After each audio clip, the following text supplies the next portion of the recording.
Okay, so our next speaker, we actually met with Lisa, I'm thinking maybe 4 years ago now.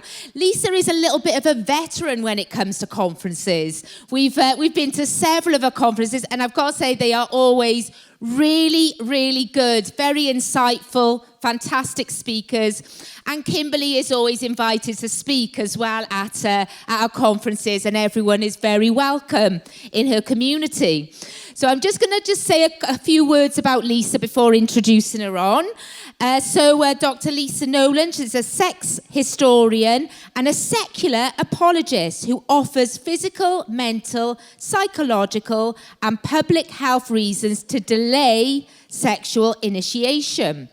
She does this through Sex Proof Your Kids seminars for parents and religious people and secular professionals. In these seminars, Lisa exposes bad sex education, but also promotes the good. Sex comes at a cost, but most sexual active kids have little idea that this is the case. So Lisa she is the CEO of Marriage, Sex and Culture Group in London. She has done a lot of work. They are a Christian group, but they welcome everyone who is appalled by this cultural Marxism, and they want to get involved in the pushback. So I'm not going to say anything more now. I'm going to pass you on to Lisa. So can we have a massive round of applause for Lisa Noland? Woo! Thank you. I'm absolutely delighted to be here with you. I feel it's an honor to share this platform with PCP, Kim and her amazing team who are way out there and saying, wakey, wakey, alarm, alarm, as so many are simply clueless, and they are missing in action and asleep at the wheel, in my view. Now, yes. If I may, I have been sharing this content with various, and it tends to blow people away, and I'm so sorry. So if I would like to pray a blessing over you folks, because some of this is appalling stuff. I've just been doing it too long, so I'm immured, but so if I may, if it's not your thing, that's fine. Just think happy thoughts. Lord, thank you so much for each person here. You know where we've come from.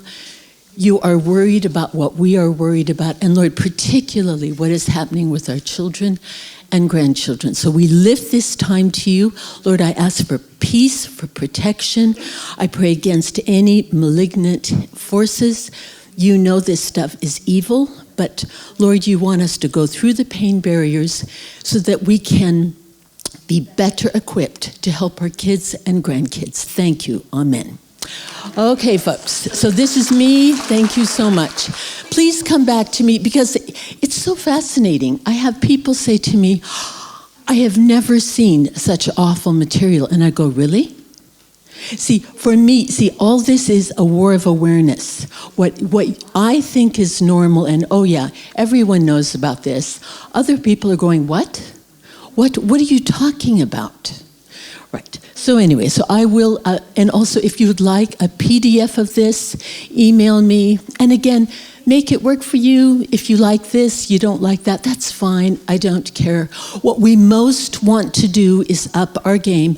Me in my loop, you in each one of yours for our kids and grandkids. That is the point. Yes. So.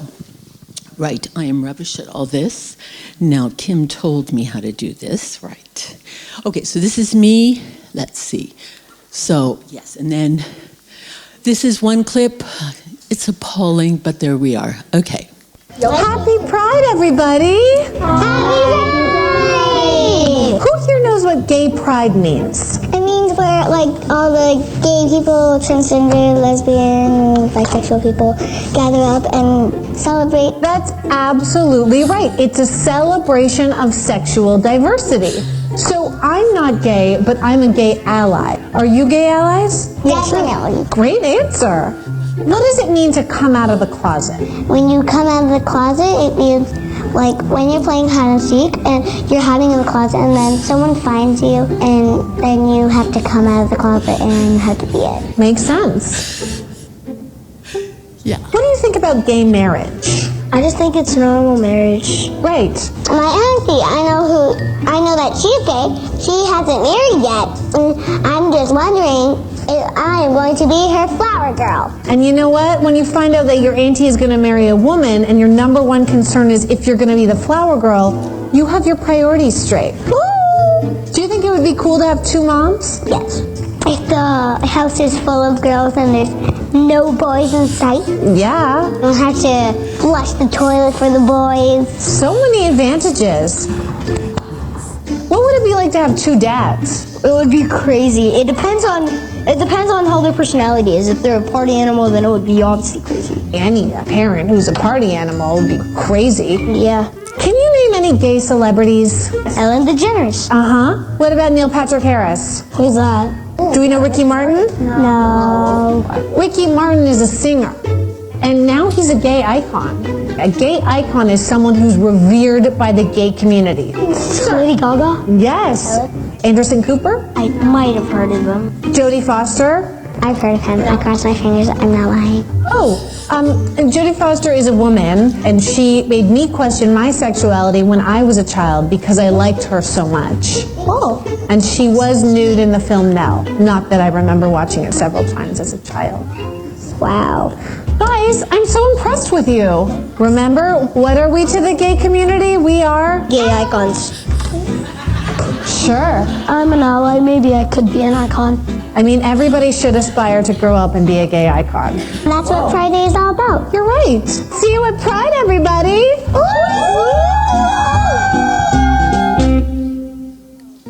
You know, son, you're not a kid anymore. Oh, no. I go to health class, Dad. I already know all this stuff. Well, they don't teach you about everything in health class. Okay, Mr. Smarty Pants? So just listen. When boys and girls get a little older, they start getting interested in one another, right? You know, and non-binary people, agendered, intergender, FTX, gender fluid people. What? There's more than just boys and girls now, Dad. And they're not girls. They're women. Yeah, okay, sure. Well, my point is that sex is it's a very important decision. How are you defining sex? Sex is different things to different people. I guess when a penis goes into a vagina? What if there's 2 men or 2 women or more? More? How would you define sex with multiple simultaneous partners? Or what if somebody's undergone genital reconstruction or is intersex? No, but I'm just talking about normal, straight... Normal? Come on, Dad. Okay, here we go. Let me ask you this. Son, are you attracted to women? Yes, but I'm young. Is Emily a woman? Biologically. Okay, you're attracted to women. Emily's a woman. So if you were to have sex with Emily... I wouldn't just have sex with Emily. We'd have to make that decision together. Homecoming's not an excuse to ignore consent. I'm not saying to ignore consent. I never said ignore consent. You and Emily, right, consensually decide to have sex. Vaginal? Yes, vaginal. Just 2 of us. How many people do you want? Yes, just the 2 of you, Colin. And I'm playing the traditional male role? Go to homecoming. You seem like you really wanted to talk about this. No, I don't want to talk about anything. Ever again. So I can go. Please do. Out. Thank you. Don't forget your corsage. Hey, Dad. Yeah. How do I look? You look very handsome, son. That's gender coding, but... Get out of my house! Okay, so right now, what I'm going to be talking about, okay, so let's just know what the time, okay, I have 6 minutes. Fine, we'll kind of fly through these. Again, email me if you'd like a copy. I'm particularly focused on CSE. Other things are very bad, but CSE is being rolled out and it is mandatory now in many schools. Now, some of you, I've gotten pushback from folks who say, no, well, my daughter-in-law is RSC teacher or whatever, and she doesn't say any of this. Lucky you, and lucky those kids, and lucky your daughter-in-law. But if you are in a school that the activists have gotten into and are making it free and great to be LGBT and explore your sexuality, this is what we're talking about. Okay, so I'm looking at examples, analysis, and huge negative consequences for youngsters who are sexually active. I don't care what they do with whom. Any child who's sexually active, they pay. And that, for me, is the most obscene thing. Sex comes with its own price tag. Okay, so here we go. Okay, to think about, Miriam Grossman, fabulous. She's written excellent things. Our kids are being taught they can safely play with fire while the offices of doctors and therapists are filled with those who have been burned inside and out. The kids pay, and the kids pay far higher than we will. If we go out and do what youngsters are encouraged to do, we'll pay too, but not nearly as high. They pay more because their whole bodies, their minds, etc., they are far more vulnerable physiologically, biologically, anatomically. Right, so what appalls the targeting of our young, it's a revolution, folks. This is not about us. We are all headed to the nursing home. This is about our children and grandchildren. They are remaking the concept of heteronormativity for tiny, tiny ones. That's, if you listen to the activists, and I do, because it's really important to know what they're thinking. And it's all about the kids. It's not about us. I've been tracking this pansexual revolution for decades. I've been wrong once. I never saw the trans revolution succeeding in this country. I thought folks here were more sensible than that. I totally got that wrong. Okay, so what adults do is their business. This is about vulnerable, immature youngsters, and it's not right or fair in my view. Known and trusted public authorities are missing in action and asleep at the wheel for various reasons. At least Dorothy knew she wasn't in Kansas. Sadly, many of our leaders, you wonder, have your servers all been down for the past decade? See, I don't listen for what people say, I listen for what they don't say. What they don't say, in my view, is culpable. Okay, so our RSC, again, folks, if you're lucky enough to have children, grandchildren in good schools, thank God for it. But what we are seeing is once activists get involved and want to remake, let's make it the most progressive, up-to-date, whatever, good luck in stopping it. So my gang, I have about 300, please email me if you're at all interested. I track what's going on around the country. Some schools are still good. Some schools, some schools, oh dear, and some schools are the pits. And that, in my view, that is the truth. But what we want the best for every child. One LGBTQ campaigning group claimed, very proudly, so they were in 6,000 UK primary and secondary schools. Now, the other thing is there are many factors. So people will come back, oh, Lisa, you don't know what you're talking about. What about da-da-da-da? Fair enough, I totally get that. There is porn, there's social media, peer pressure, and family breakdown. All of them, in my view, play roles. But for some kids, it's more, for some kids, it's less. But the CSC, in my view, is toxic. Okay, one of the main things is teens aren't adults. Actually, children are not teens. Teens are not adults. Different age stage. That's what I'm constantly doing. Do the biology. Do your homework. Most of this CSE stuff is flat earth, a science-free information, as it were. Okay, so in the main, it is minimizes or censors out politically incorrect facts, public health stats. It's flat earth biology. I read this stuff and I go, how many GCSEs do you have? The authors, it's so poorly written, some of it. It's appalling. And these kids are taking this advice. That's the obscene thing. Okay, sins of omission, what they don't tell kids, sins of commission, stop. No one needs to know that, and distortion. So in my view, I believe in great sex ed, but CSE is neither comprehensive, and it's not very good on the educational front.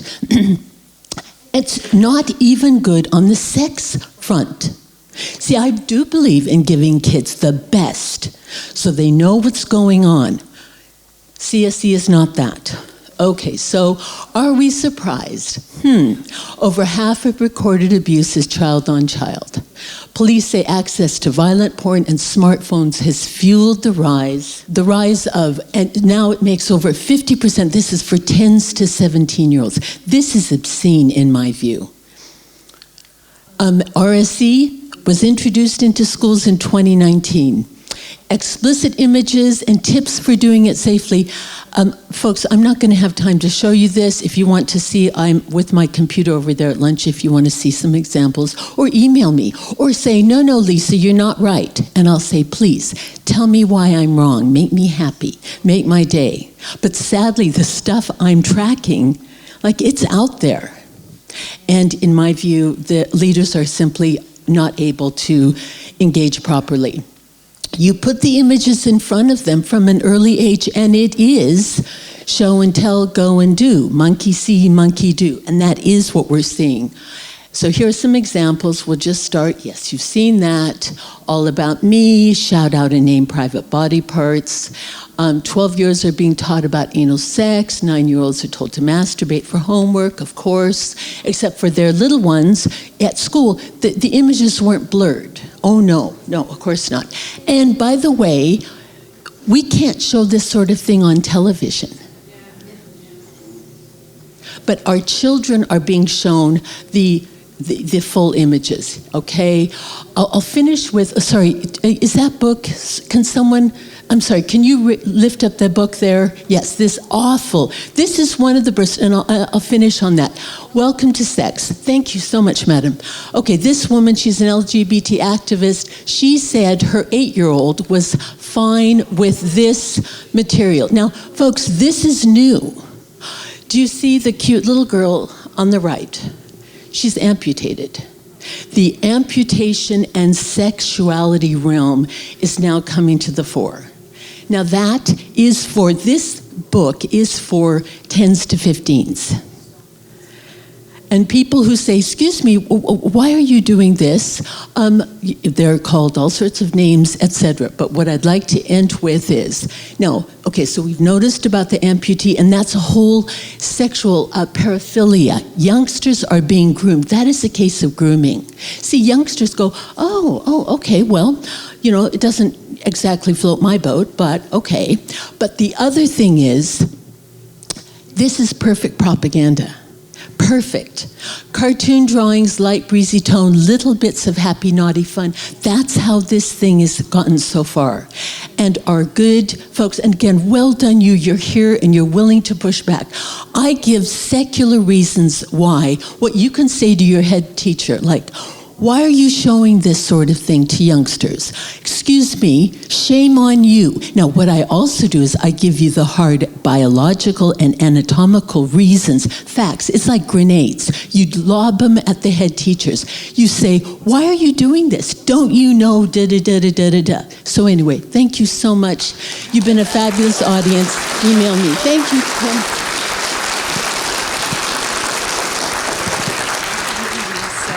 Thank you, Lisa. That was very informative, brilliant. As she said, you can have a copy of her information if you so wish.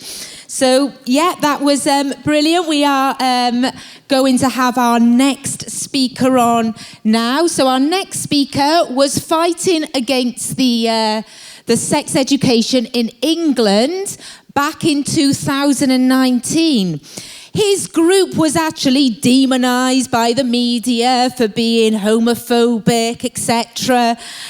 So, the media love to do that, don't they? If you talk about things and you push back about things that the government are trying to put out there, they will demonise you on anything. So, without further ado, I'm just going to bring on our next speaker, Azhar Mahmood. Woo! Thank you. Thank you very much, everyone, for being here today. First of all, I'd like to thank Kim and the PCP group. You guys have been absolutely amazing. Congratulations on your first conference, and I wish there's many, many more to come. Well done, guys. Right, so change doesn't just roll in on the wheels of inevitability. It takes hard work, it takes sacrifice, and it takes total dedication. We must learn to fight for our rights and our freedom. We must learn to keep our backs straight. Only a person with a bent back gets ridden. And you guys, have absolutely proven that. So I like to go back to 2019 when I came into the campaign. So SRE was introduced in 2000 under the Children's Learning and Skills Act. So it's been around since 2000, but most of us parents here, like Lisa says, we were sleeping on the wheel. We didn't know about it. In 2019, when the Birmingham parents started to protest, we didn't protest because we were against, sex education or anything like that. Our children are coming home telling the parents, little girls at the age of 7, 6, 5, as young as 4-year-olds were coming home telling their parents that they want to become a boy. And boys were coming home telling their mothers that we want to become girls. And I heard many stories from friends, from immediate family, and from people I would meet where boys would come home at the age of 4, 5, 6, 7, primary age children, and they'd want to put on their mother's clothes, wear their mother's nail varnish. And when the parents would ask the children, where did this come from? They'd say, well, our teacher told us. She said, you could be a male in a female's body, and you could be a female in a male's body. Now, the parents got concerned, they were really worried, and they started to go to the schools, and they wanted to find out what's being taught.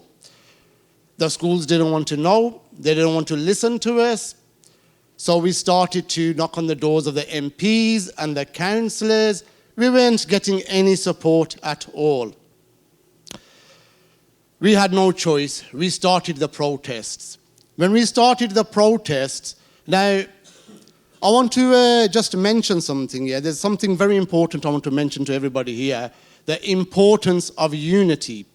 How we Birmingham parents did it. And we were very, very fortunate. I come from a multicultural community in Edgbaston, Birmingham. And when I was growing up, we had the white community, the Sikh community, we had people from all backgrounds. And everybody had humanity. Everybody loved each other. My father left us when I was about 5 years old, so my mother brought us up on her own. I was quite fortunate. My grandfather came around when I was about 7, 8 years old, and he sort of helped us out. When the rest of the community found out my father's left, what they'd done was they started to bring food to our house. And they were offering food to my mother because they heard that her husband had left and there were 6 children. My mother was a very proud person. She never accepted the food. She always returned the food. But what she did accept was any type of help from the community. There used to be this elderly person. He was a white gentleman and, very classy gentleman. He had one of them James Cagney hats. And he used to smoke this pipe with tobacco in it, the old school one. And he had this elk-hound. And it was a beautiful elk-hound, grey. I think he was from the Spitz breed because he had one of them curly tails. And he would walk past us and he'll always stop and he'll say, "Hello dear, how are you?" I was about 5 years old and my other siblings were quite young as well. And we sort of gave him that nickname. We used to call him Hello Dear. Every time we used to see him from a distance walking down, we used to say, "Oh, it's Hello Dear." And he'll stop by and he'll pull out 10 pence and he'll give it to each one of his children. And he'll give us a hug. And he repeated that for many years. My mother, as a single parent, she didn't know how to get things done, especially when it came to repairing the house and this and that and everything. So she'd go to the local school. The headmaster at the school was a Scotsman. Lovely gentleman, the last of the real gentlemen. And he didn't know, how to help her. But you know what he did instead? on his lunch break, he'll come around and he'll do repairs in the house on his lunch break. And I'll stand and I'll watch him. Can you imagine that? Lovely people. And the whole community was like that. That's how we grew up. Fast forwarding now to 2019, when our campaign starts, I was abroad when I found out that there was a little girl that came home, a lovely little girl, and she told her mother that they're teaching her in school that 2 guys can get married and have children. So she came home and she told her mother that, Mom, that isn't true, is it? You have to get married, don't you, to a woman. You know, a man has to get married to a woman. And her mother said, so, you know, where did you learn this? So she told her mother that this is what they're teaching us in school. So I received a telephone call while I was abroad. I was attending a wedding. So I told her, Mrs., yeah, this is what you need to do. You need to go to the school. You need to find out what exactly is being taught here. And, speak to the head teachers. She called me back the next day after she had spoken with the school, and she said they're not really interested in, you know, telling us what's going on and everything. So I told her, well, you need to get some more people together. Get some people together, go back to the school, and then basically start, you know, raising your voices and your concerns. So that happened. There was about 15, 20 mothers that got together, and they started to basically raise their concerns. School wasn't having any of it. What the school did was basically forcefully kicked off the mothers off the school premises and then said that we don't want you on the school premises. By then, I had returned. When I had returned to the UK and I came back to the community, I found that a lot of my friends and that, they had created 3 groups, a group A, a group B, and a group C. And what they did was, the group A basically was sitting around a table and they were looking at everything that was being taught and how they could fight against it. And then you had the group C that were running to the school. We had spokesmen that were going to the school, speaking to the head teachers, speaking to the teachers. Slowly, we probably had about 1,000 parents standing with us. Yeah?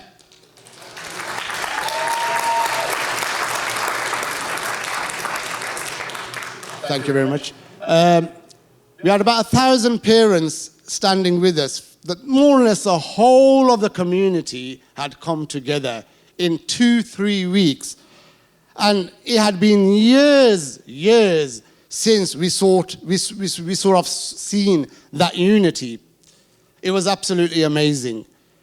Once we all got together, we started to put pressure on the schools. We started to do our research, and when we done our research, at the time, SRE, it wasn't mandatory, it wasn't compulsory. So parents had the option to have their children, it didn't need to be taught. It didn't become compulsory, I think, until 2019.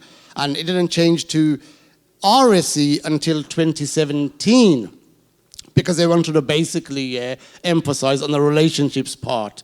So anyway, we had laws, the European Convention on Human Rights. Every parent has a legal right to educate their children in conformity to their religious and philosophical convictions. And that was reincorporated into the Human Rights Act, I think, in 1998. So we had these laws, but why weren't the schools listening to us? We got the governors together, we got the MPs, the councillors. We put so much pressure on the school. After 2 months of fighting hard, we got rid of that program.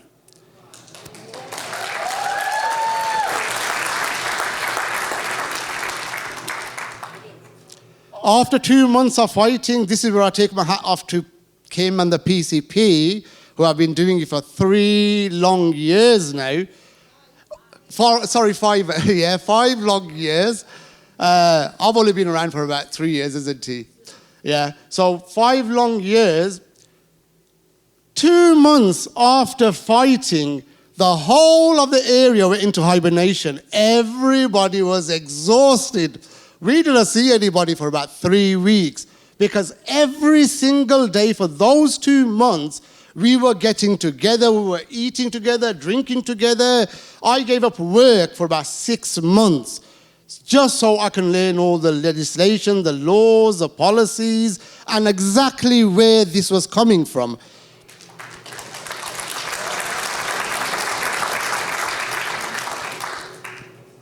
When I went right down to the roots of where this program was coming from, where this type of education was coming from, it's called the Prussian education system.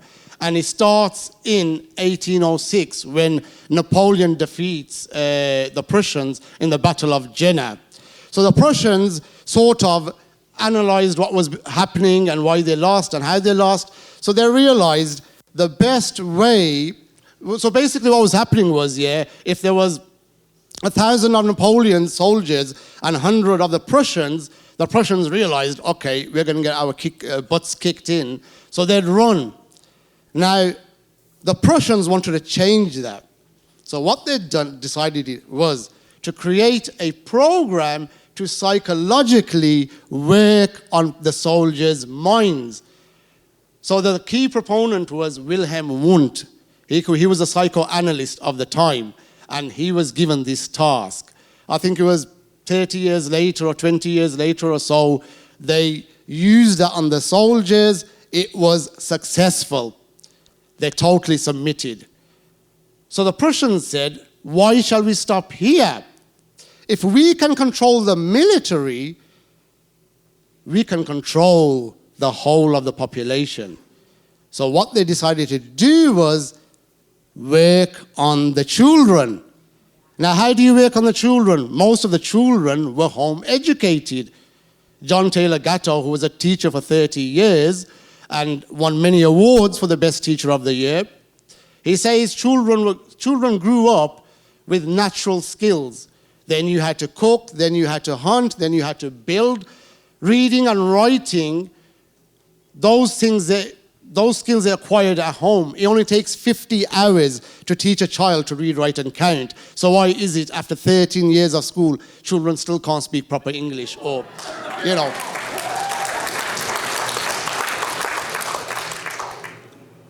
Right. So this is a Prussian education system. It's you know, people feel that they're depriving the children of a quality education by not sending them to school. Statistically, if you look at it, home-educated children do far better than children that go to schools.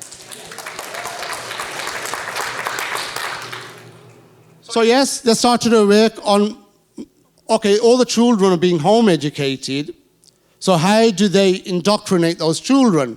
By making schooling compulsory. Sorry, Kim, how long have I got? Sorry? Oh, okay. So basically, by 1870, it became compulsory in America. By 1880, it was compulsory here. I'll finish off by saying the most important message I did want to give today is, the unity. As long as we unite, we come together, we can achieve miracles. And we all are the same. You know, if you study genealogy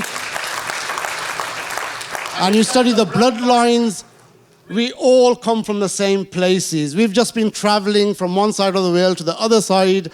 We all come from the same places. The word German comes from the word Karman, and Karman is a place in Persia. The word Persia comes from the name Perseus. Perseus was the mythological son of Zeus. The ginger hair and the red hair, the genes and the bloodlines have been traced back to Persia.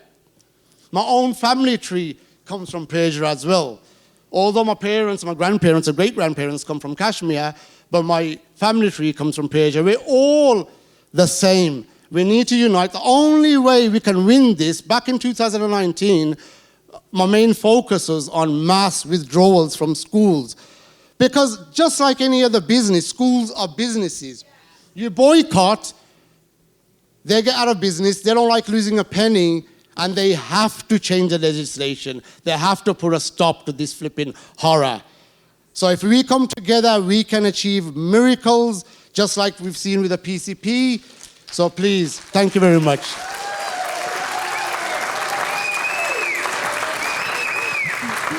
Thank you so much, Azhar, for that speech. He's an encyclopedia of knowledge, Azhar is, and he has done a lot of brilliant work, and we're proud for him to be by us, next to us. So I just want to... Thank you. I just want to sort of touch on what Azhar was saying about, we're all the same. We all come from the same place. Unity. Now, the government and the mainstream media, they really try and promote differences, as in, like, they really try and get us fighting against each other, disagreeing, because that way they can control us. If we're all fighting amongst each other, then we're going to be easily controlled. So, we need to all come together. We are the people. So thank you, Azhar, for that. So, our next speaker, Anna Loutfi, she sends her apologies. She can't make today due to a family illness. So what we are going to do instead is put a really good video about Anna Loutfi. I just want to introduce what she's about quickly. She, along with the Bad Law Project, were facilitating court cases against the Departmental for Education with regard to this sex education in all our schools. Now, quite a famous case that she's been doing is Claire Page. A lot of you may have already known about that. It did make the papers. But we are going to play this video, short video clip of her, and I hope you enjoy that. Okay. Why don't you just come out with it and tell us about some of the things that you found are being taught to children that you thought were particularly contentious, and why you think they're contentious? Yes, so the reason that I was somewhat concerned is because my daughter returned from a lesson on consent delivered by an outside provider. And she explained that in that day, she hadn't only learnt about consent. She'd been told that we live in a heteronormative world. That was described as a very bad thing that we need to get away from. And that the solution for that was being sex positive in your attitude to relationships.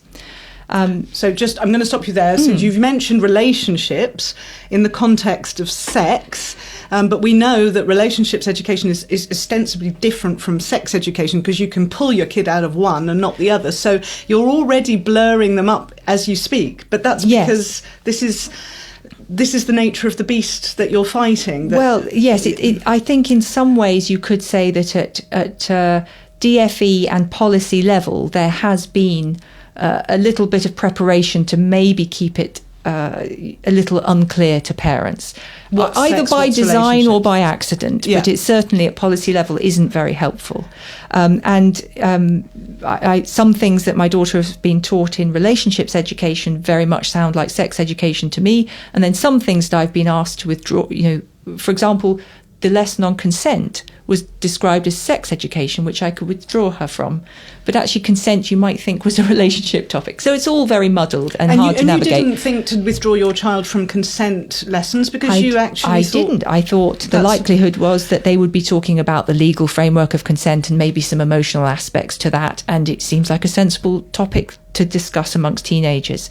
So, no, I didn't withdraw her, but I was worried about the fact that she was being taught something that was ideological. So being told to be sex positive, well, it's very hard not to say that sex positivity is a political perspective. It describes the way you should approach relationships. It's largely contrary to religious belief, for example, and it draws on all sorts of academia and quite contentious ideas, which I know a lot of parents wouldn't agree with. So if it's contentious, it's political, and you shouldn't be advancing or promoting a particular vision, one kind of vision to children. So that's what sort of set me researching a little bit. What actually does this charity mean when they come to tell my child, don't be heteronormative and make sure you're sex positive? What are they training her to think and what do? What are the implications of these positions? Yeah. And I therefore had a look at the website of the provider, and there they had some example lesson plans. It's important to say this isn't what my daughter was taught, but this lesson plan is there waiting on their website to be used, either by children who come visiting the website for more information or by teachers who are being encouraged to borrow this free resource. And so if I just read this out, for example, so activity 3, this is based on the actual lesson plan asks children to watch a Netflix show called Sex Education, funnily enough. It's an 18 plus show. And the children being asked to watch this are how old? Well, they teach from children from year 7 upwards, so from 11 upwards. Right. This particular resource on their website, they said suggested age of 16. But they're asking them to watch an 18 plus movie in order to complete the tasks. And one task was, talking about sex and what you want sexually has the potential to be awkward because we don't get much practice doing it. The more we practice something, the easier it gets. With that in mind, write down 1. A list of phrases that could be related to sex, e.g. I like it when you ... or would you like to try ... And then 2, a list of words that could relate to sex, e.g. stroke, wet, hard, etc. And then they ask the kids, once you've had at least 10 on each list, or you have at least 10 on each list, try reading them out loud, looking in the mirror, or on a video call to friends, at least 3 times. So this is sexualizing. It's sexualizing.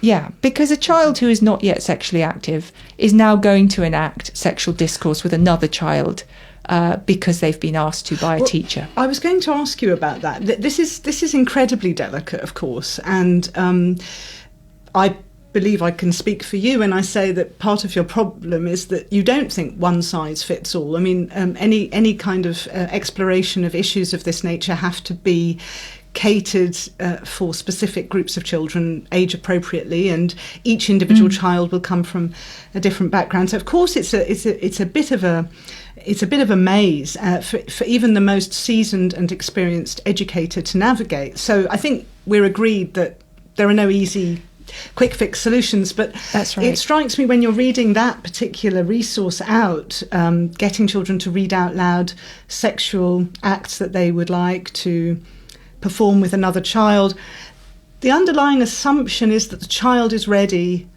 for that level of mature sexual activity and articulation.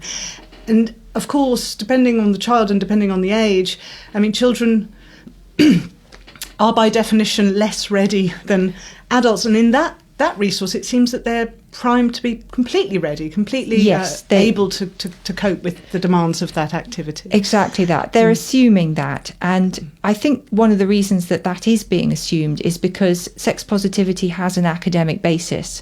And if you read the academia relating to that, it's very interested in breaking taboos. It's interested in seeing past the purpose of the age of consent. It's interested in considering the child as not innocent, but as a sexual being. These are theories. Sometimes I believe that they are interpreted in ways that are even quite dangerous or permit nefarious interest, actually. And although very often they're forwarded by people who think it's in the best interest, especially of girls, and there's a strong feminist theme to this. It comes out of 1980s sort of feminist argument in America. And we need, I think, as parents, and certainly I think as a society, we need to be better informed about this. We need to know what it is that these teachers are wanting our children to think politically, sexually, socially, and we should be part of the dialogue on that. And you're right, it's not a clear-cut thing exactly when you introduce things to different ages and children with different needs. But it shouldn't be taken over by one monopoly position towards one particular ideological set of thinking. Right, and so promoting a culture of transparency where there's more open communication between parents and teachers and schools can only do good, surely, because if you have these sorts of privacy and copyright restrictions on parents being able to access materials, it's only going to engender mistrust and a feeling that perhaps something's going on that oughtn't to be going on. And you do have, obviously, in multicultural Britain, a wide range of parents with different concerns and sense of propriety as to what is age appropriate and indeed what schools should be taking it upon themselves to teach. I mean, I think a lot of parents still, in this day and age, see that they have a strong role to play in deciding when a child is ready for certain conversations. So it can be a bit galling to have that all taken away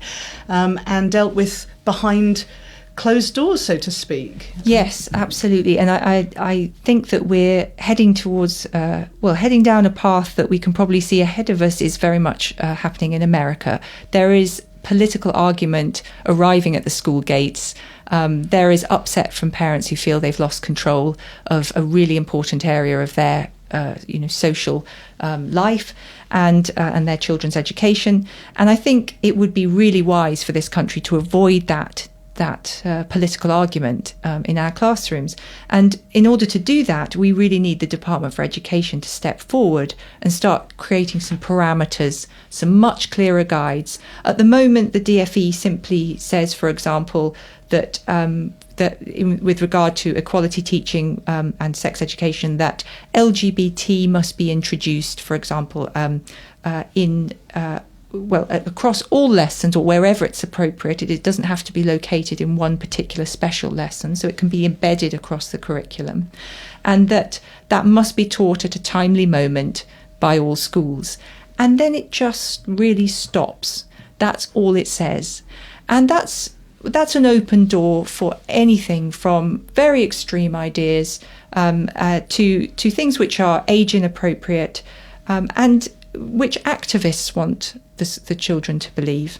And teachers are really on the back foot on this, and I sympathise with teachers because they're not experts in LGBT, and in a good point being, actually maybe LGB and T all need different forms of teaching or different pieces of information. It's not self-explanatory. It's not a subject. It's not like geography or early modern British history. LGBT it doesn't. What is its scholastic basis? And different identities and different political issues, and many of them, as we've seen in recent years in Britain, the concept of gender and gender identity is not just contentious, but recent case law, as Maya Forstadter's Employment Tribunal taught us, that actually people who have reservations about the idea of gender identity are protected under the Equality Act because it is a valid belief.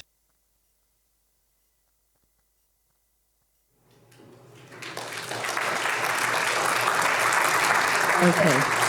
All right, brilliant. That was a really, really good video. That was Claire Page there. We did actually have the honour of meeting Claire when myself and Kimberly and a couple of others from PCP Wales were invited to Parliament when they launched the Bad Law Project. Brilliant people. Unfortunately, Claire Page's case, it got ruled as not in the public interest, as they always do. So our next speaker, a lot of you would already know him. Our next speaker, he's an international human rights lawyer, barrister rather. He has done a lot for the people, which is why we call him the People's Barrister. So without further ado, massive round of applause for Paul Diamond. Woo!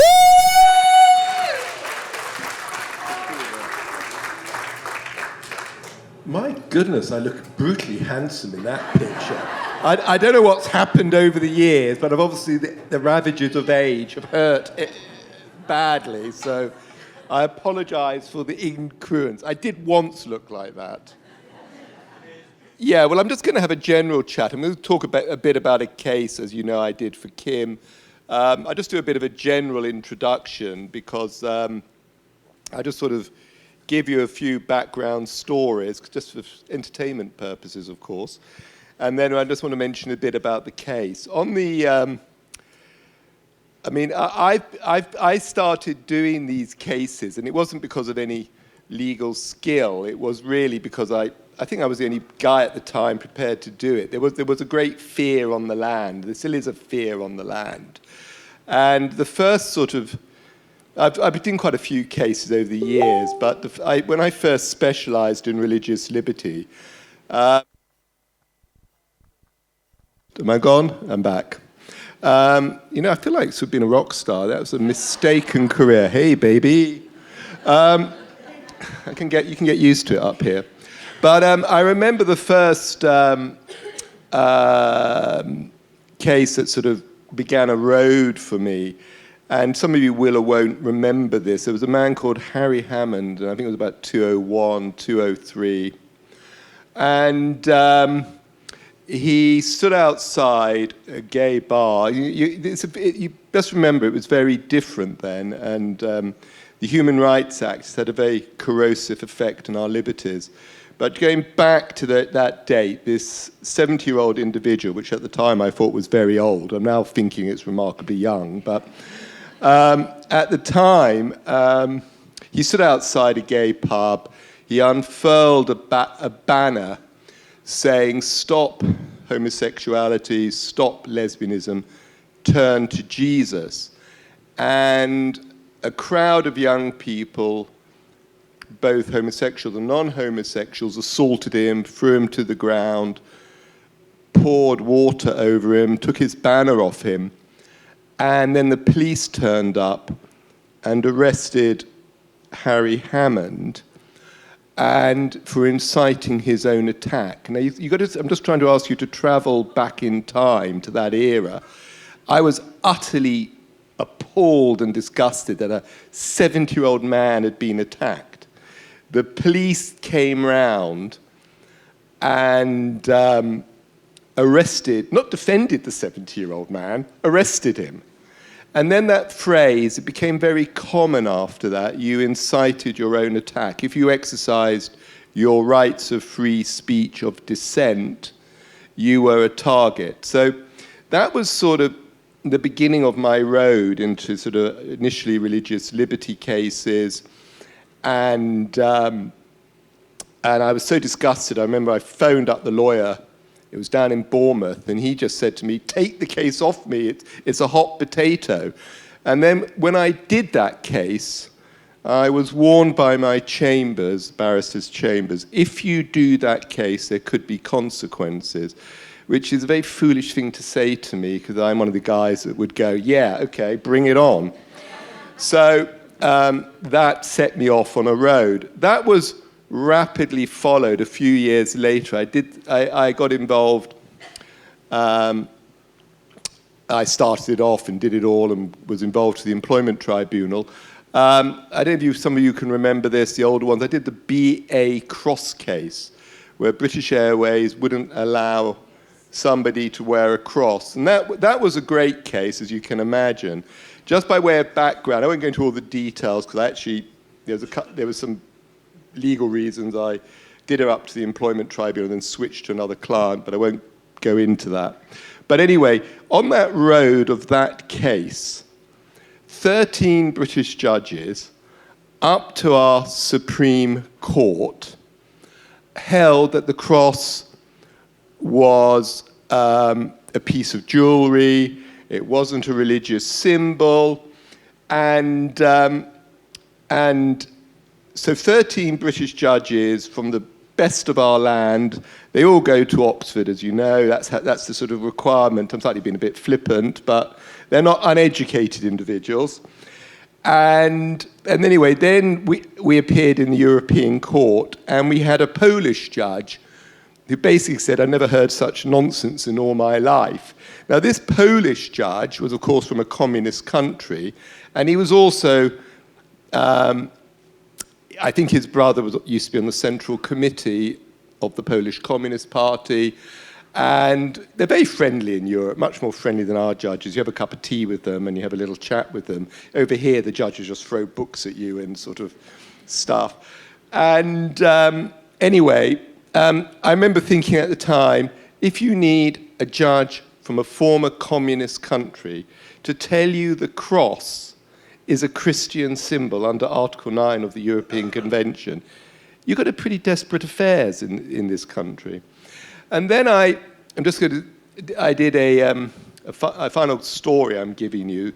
I did a case of a man called Stephen Copsey, who didn't want to work on a Sunday. You may think that's quite normal. He's a Christian. He didn't want to work on a Sunday. And so we took it to court. And he's one of these very quiet type Christians, Stephen Copsey, very determined, solid in his views, but rather shy, and you wouldn't realise he would have that strength of character, if that made sense. One of those individuals. Anyway, so he's giving evidence in court, and he's very sort of meek and mild. And you've got to give me a bit of poetic license. I have to entertain you a bit. Anyway, we're in court, and all of a sudden the judge went insanely crazy, and he started screaming at this Stephen Copsey. Tell me where it says in your Bible you can sit at home and watch football while your colleagues have to go into work on a Sunday. You tell me where you can be lazy and let other people work. That's the judge. And it's one of those things in court. It's normally quite a sort of quiet little event. And you sort of occasionally, when temperatures are lost, most barristers, when that happens, they throw themselves under the desk and throw their wig over the top. It means it's all over. You didn't wear a wig in this case, so I couldn't quite do that. And when someone shouts like that, I mean, the whole court went silent. What was probably no more than 30 seconds when you could hear a pin drop. It felt like an excruciating 8 minutes of torment, Anyway, then Stephen, by the way, at that stage, I had a sort of press following, so the press galleries were all full and all that. And anyway, Stephen Copsey just looks at the judge and goes, the 10 Commandments, number 4. Now, I'm actually glad that you can do that, because the 10th Commandment, as we all know, and actually a very important moral code, probably the greatest moral code from the Jews, the most civilizing force one of the most civilizing forces in our civilization. But actually, the 4th commandment is keep the Sabbath day holy. Now, you had a bit of a giggle here. A lot of people wouldn't know that. Someone said 10 Commandments, number 4. They would be a lot more blanker now. This was a few years ago, this. Anyway, in the court then, everybody just collapsed laughing. I mean, everybody knew the 4th commandment then. Everybody knew it said, keep the Sabbath holy. That's where it says. It's that where the judge, when he was saying, tell me where in the Bible you can sit at home. He went, number 4. And the whole journalistic sort of back row collapsed laughing, and it was sort of, everyone couldn't control it. And that kept the judge totally silent for the rest of the case. Not a beep out of him, because not only was he rude, he was ignorantly rude. And I rather enjoyed that. And then, of course, I had the adventure of meeting. I brought one of my arguments in court for me, but we met a number of people, obviously the great Kim Isherwood, and she needs no introduction, but there were a number of other people. There was Adele, who I've just had the beauty. I'm going to give you too many stories. I met Adele, Grace Patton, I'm not sure I ever fully met her, just court and stuff, Mark Thomas and Kate Bloom, and they are all here. Woo! Actually, I've got another crazy story to tell you. This is my storytelling time. Kim said if I don't entertain you, she's not going to give me the 50p for the chips tonight. I have been to Cwmbran.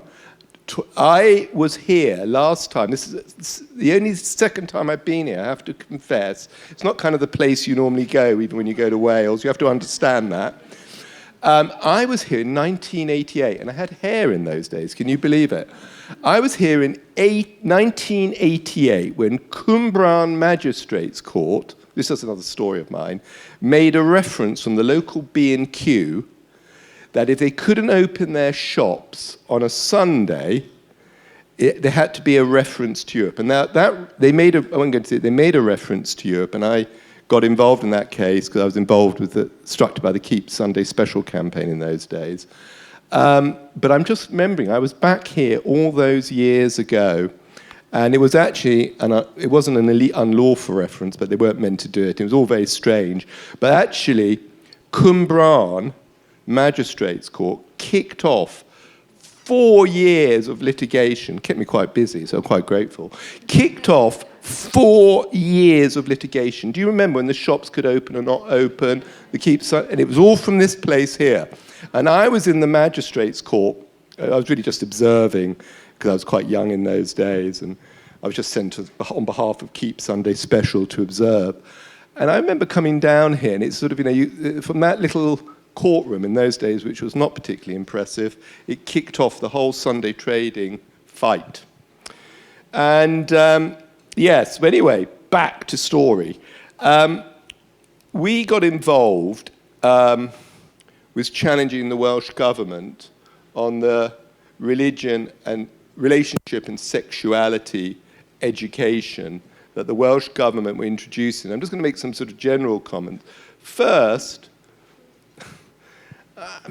I don't want to sound sycophantic, but let me be sycophantic.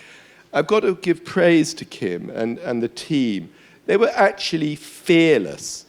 It's a great pleasure having a client who's fearless. You know the reality. I'm scared to go to court. Oh, what are the risks for me?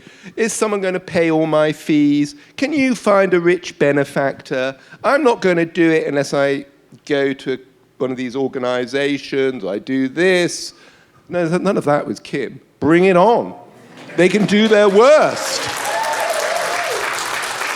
And you don't know what a pleasure that is for one of us barristers. We're not looking over our shoulders. I was thinking, poor woman, she'd go totally bankrupt. She's got no idea what she's doing. She'll be on the street corner rattling a tin. But, if she's up for it, she's up for it. So, and look, she's been prospered and she's made a name for herself. And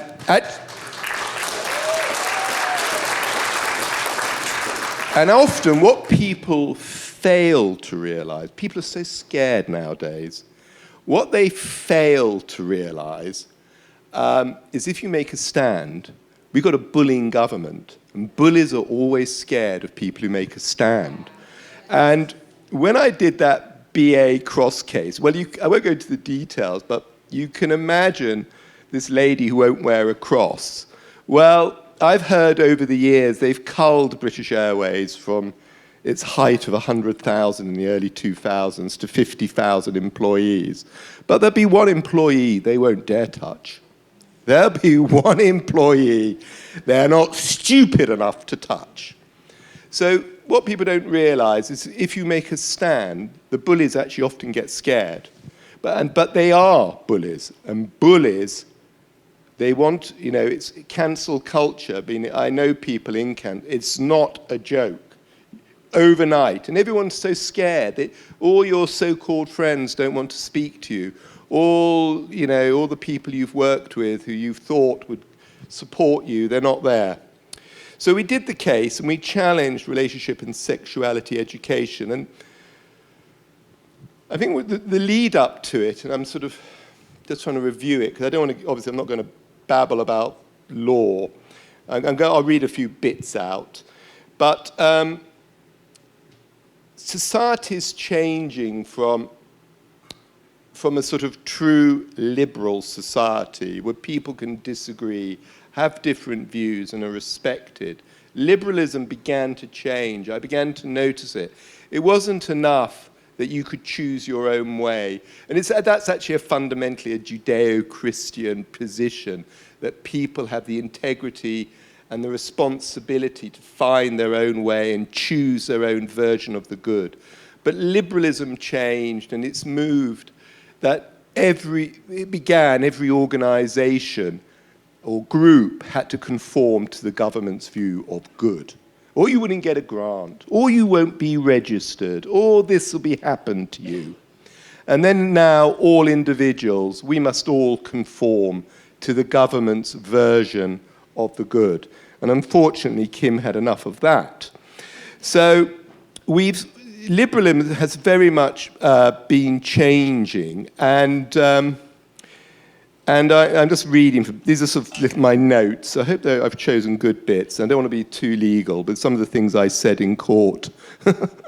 Neutrality and impartiality are impossible to achieve, I said, with my sternest look, well, it's in my appeal notice, I said it in my appeal note, in sexual ethics because of the breakdown in consensus. It was not possible during previous periods of greater consensus.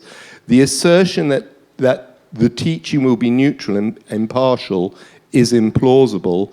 A right of excusal, the removal of children, is more necessary as society fragments. And that's, that is something that is happening.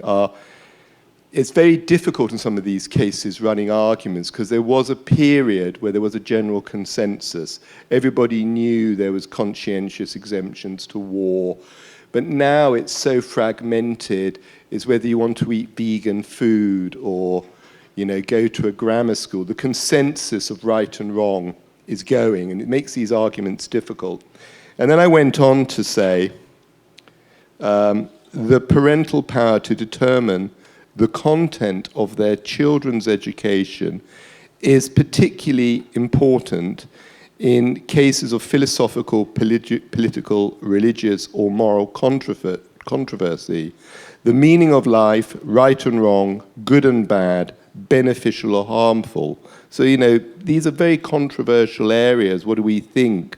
What do we think is right and wrong, good and bad? What is beneficial or harmful? And this right must be ceded to the private citizen by the democratic state if it is to remain liberal. So I was labouring that thing I was telling you of the transfer of a country from a truly liberal state where people can choose these questions for themselves to a state where we must all conform to the common good or be cancelled. And that is where we are. So we argued that, and we went into court. And actually, what's at stake, and that's why, PCP and other groups are very important. What's at stake is not just RSE.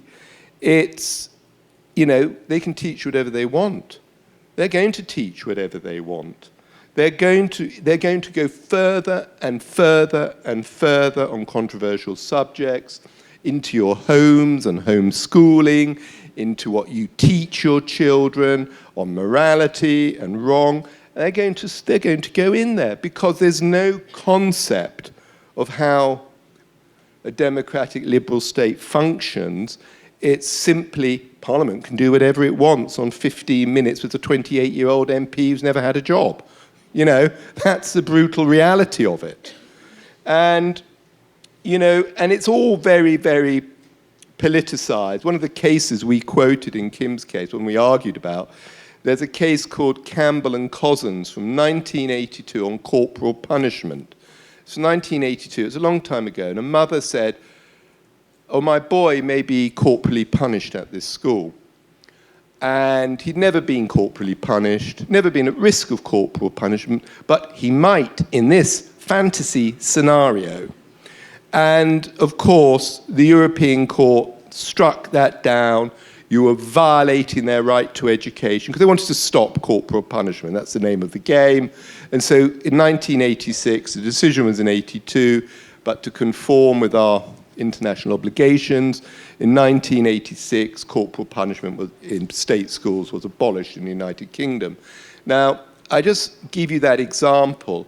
Imagine if somebody said, conversely, I'm not going to send my child to school. They might just potentially hear something in the RSE lesson which I don't like. Well, it'll be pretty grim nowadays. It's a fight nowadays. And, I give this talk now in the knowledge that the relationship of sexuality education was fully over the whole school environment. They had officers. It was to be integrated into every class, from mathematics to, it was a full-scale introduction of this type of hard sexuality education. And I give that now, and that's where Britain was heading to. And there was there was a report by the Joint Committee on Human Rights in Parliament in 2007, which said children need to be protected from religious teachings that doesn't approve of same-sex relationships. So you can see where Britain has been going over all these years. And it's been sad and it's been depressing, mainly because there's no uplifting of the human spirit, if you get my meaning. There's no uplifting of human dignity. There's no responsibility and ownership of your moral decisions. You're cattled into a position where you have to agree with what the government agrees, or the government gets very, very angry with you. And but I say that because there is a new president in the United States. They can't teach us in American schools on the first day of his presidency. He's abolished every government department. He's abolished the diversity, equality, and inclusion department.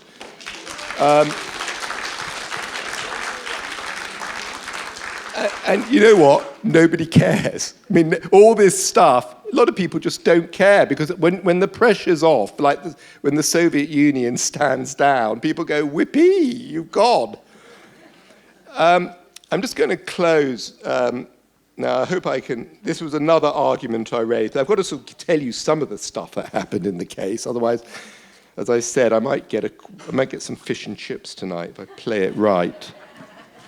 But this was one of my closing submissions. I by the way, I just sort of looked at it as I was prepping for this. Some of the arguments, I thought, my goodness, they were good.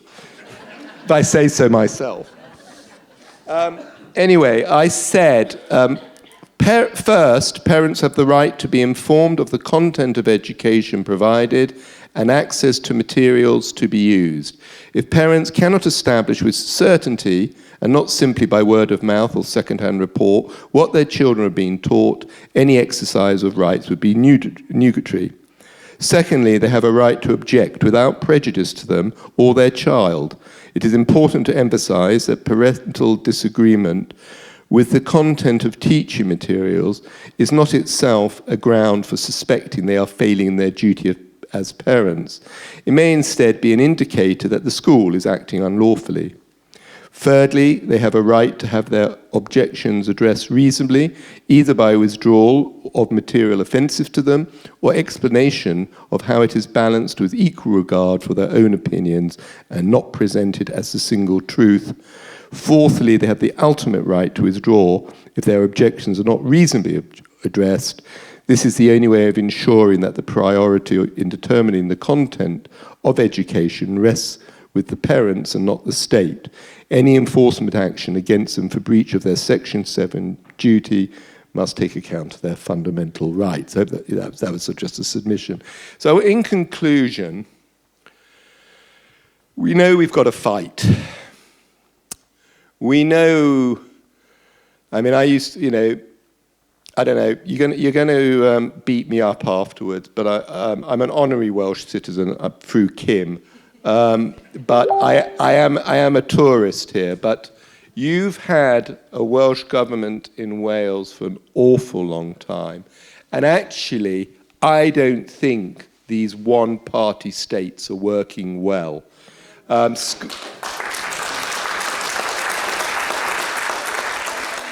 it's the same in Scotland. They're dominated by the SNP. And there's the calibre is poor often of the candidates, the debate is poor of the candidates, and they live without fear of accountability to the electorate. And there's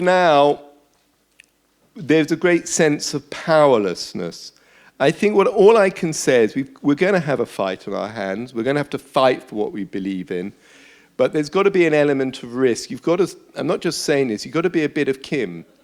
I mean, I would love us to find a billionaire. I mean, we may find a billionaire. And I'd love to say, if all your costs are paid and everything's done for you, you'll be amazed how many people run forward, because that's what they really believe, but they're scared of the consequences.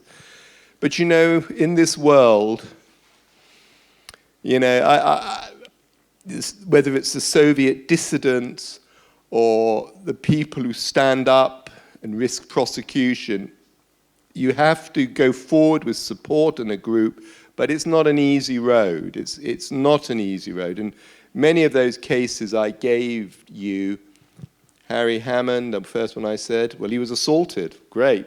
And he actually he died very shortly afterwards, and the police refused to accept that assault was linked to his death. The BA Cross lady, well, she took on British Airways. You tried taking on British Airways. And the other case, Stephen Copsey, that's the Sunday working guy, when I was representing him, he'd been sacked, you know? He'd lost his job because he didn't want to work Sundays. So I'm not going to, obviously it's good if there's a good way of doing it, but you've got to be brave, and I know you're members of the bravest place in Wales, so let's bring them down.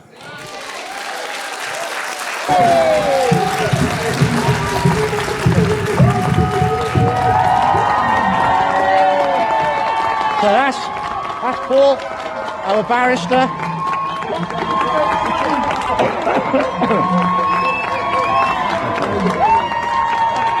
Is he going to have time for toasting?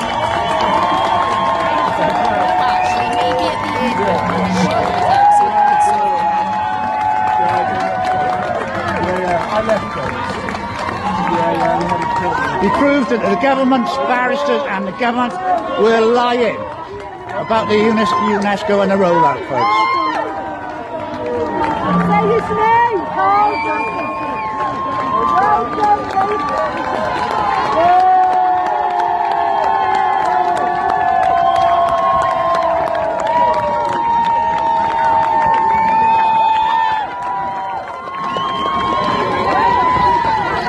Let's get round into a position because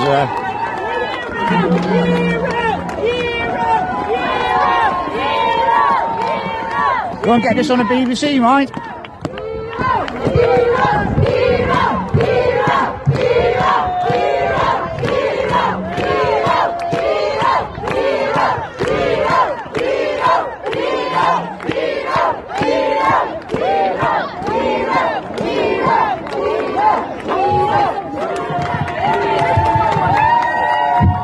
Well, thank you, and do send me the video clips because my wife won't believe this happened. And secondly, the concert's going to be next week because me and Kim are going to form a rock band. Just to say, you've got to get out there and support Kim because this is just the beginning. If we win, they will appeal. And when we win, they will appeal, and they'll fight it with your money all the way. So we've got to use all we can, and we have to fight for the rights of, in this case, we're fighting for the rights of children. I can't actually say too much because, as your humble barrister, it's not a contradiction, humble barrister, trust me, but as your humble barrister, I've just got to slightly be restrained in public conversation. So thank you for all your work. Thank you for your support. This is the first time I've had anything like this, believe it or not.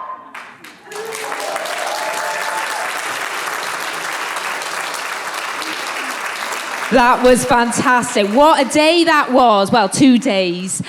So this actually brings us to the end of the second part. We're now going to be going for lunch.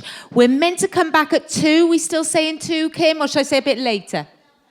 We'll have an hour, so that'll be 2:20. Make sure you're back here sharpish, and we'll continue the rest of the conference. Thank you, everyone. Thank you for that.